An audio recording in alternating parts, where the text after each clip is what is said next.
বিকাশ থেকে লোন নিবেন কিভাবে? পুরো ভিডিওটি দেখতে থাকুন। আমি দেখিয়ে দেব কিভাবে আপনি বিকাশ থেকে লোন নিবেন। তো এইজন্য আমরা চলে যাব আমাদের বিকাশ অ্যাপসের ভিতরে। আপনি এখানে বিকাশ অ্যাপসের ভিতরে আসার পরে আপনি এখানে দেখতে পারবেন যে লোন একটি অপশন আছে। এখানে যে আরো দেখুন আপনার লোন অপশনটি যদি আপনি খুঁজে না পান, আরো দেখুন এখানে ক্লিক করবেন। দেখেন একটা লোন অপশন আছে। আপনি লোন অপশনটিতে ক্লিক করবেন। ক্লিক করার পর দেখেন এখানে কি লেখছে, আমাকে লোন নিতে আগ্রহী হওয়ার জন্য আপনাকে ধন্যবাদ। লোন পেতে আপনার বিকাশ অ্যাকাউন্টে ব্যালেন্স রাখুন।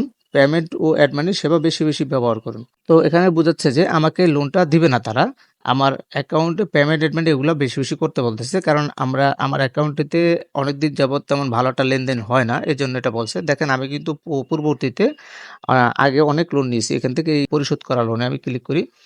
দেখেন আমি অনেকবার এখান থেকে লোন নিয়েছি। ৫,০০০, ৫,০০০, ৫,০০০, ১০,০০০, ১৫,০০০, ১৫,০০০, ৮,০০০, ৭,০০০ তো অনেকবার আমি এখান থেকে লোন নিয়েছি। আপনারা এখান থেকে লোনটা নিতে পারবেন। যদি আপনি এখান থেকে লোনটি নেওয়ার জন্য উপযুক্ত হন, তাহলে আপনাকে অবশ্যই তারা যখন আপনি এই লোন অপশনে ক্লিক করবেন, তো এখানে দেখবেন যে আপনার লোনের একটা চার্ট দেখাবে যে আপনি এখানে ৫,০০০ বা ১০,০০০, ২,০০০, ৩,০০০ অনেকে ৳৩০,০০০ পর্যন্ত দেয়।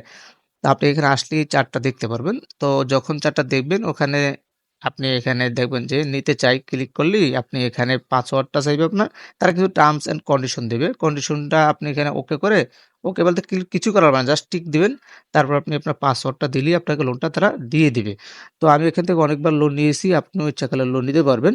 তো এটা তেমন ঝামেলার কিছুই না। আপনি এখানে এসে শুধু দেখবেন যে আপনাকে লোন দিবে কিনা, আপনি লোনের উপযুক্ত কিনা। আর যদি যারা লোনের উপযুক্ত না তারা আপনার লোন নেওয়ার জন্য আপনারা এখানে বেশি পেমেন্ট অ্যাড মানি সেবাগুলো বেশি করবেন। তাহলে আপনি লোন নেওয়ার জন্য উপযুক্ত হয়ে যাবেন। তো অবশ্যই আমি যা ফলো করলাম যে বিকাশ থেকে লোন নেওয়ার জন্য সবচাইতে বড় যেই বিষয়টা তারা ফলো করে সেটা হলো আপনি যদি এটা সেভিংস অ্যাকাউন্ট করেন, আপনার অ্যাকাউন্টেতে যদি একটা সেভিংস অ্যাকাউন্ট থাকে তাহলে তারা এই বিষয়টাকে বেশি গ্রহণযোগ্যতা মনে করে। তো আপনি একটা সেভিংস অ্যাকাউন্ট করে দিবেন। আর পেমেন্ট করবেন। পেমেন্ট বলতে যেমন আপনি যেকোনো ওষুধের দোকানে বা যেকোনো আ শপিং মলে গেলে দেখবেন যে পেমেন্ট অপশন থাকে। ওখানে আপনারা পেমেন্ট করবেন বেশি। ২-৩ টা পেমেন্ট করলেই আশা করি এবং ব্যাংক অ্যাকাউন্ট থেকে এড মানি করলেই আপনার এখানে অপশনটা চালু হয়ে যাবে। ঠিক আছে? তো এটা আহামরি কিছু না। এটা আপনি যখন একটা লেনদেন এরকম করবেন তখন আপনাকে তারা অপশনটা এখানে বিকাশ লোন নিতে পারবেন। এটা দিয়ে দিবে। তো অবশ্যই এই জিনিসটা মাথায় রাখবেন যে বিকাশ থেকে যে লোনটা নিবেন এই লোনটা কিন্তু আপনারা ৩ মাসের ভিতরে পরিশোধ করতে হবে। তারা ৩ মাস পর্যন্ত একটা লোন দেয়। যদি আপনাকে ৳১০,০০০ লোন দেয় তাহলে এটাকে ৩ টা ভাগ করা হবে। তাদের যেই লভ্যাংশ আছে লভ্যাংশ সহকারে এটা আপনাকে ৩ ভাগে ভাগ করে ৩ মাসের ভিতরে তারা লোনটা নিয়ে যাবে এবং ওই তারিখ অনুযায়ী আপনাকে ওই টাকা আপনার অ্যাকাউন্টে রাখতে হবে। তখন অটোমেটিক এখান থেকে কেটে নিয়ে যাবে টাকাটা। ৩ মাসে আপনার লোনটা পরিশোধ হয়ে যাবে। তো আজকে এ পর্যন্তই।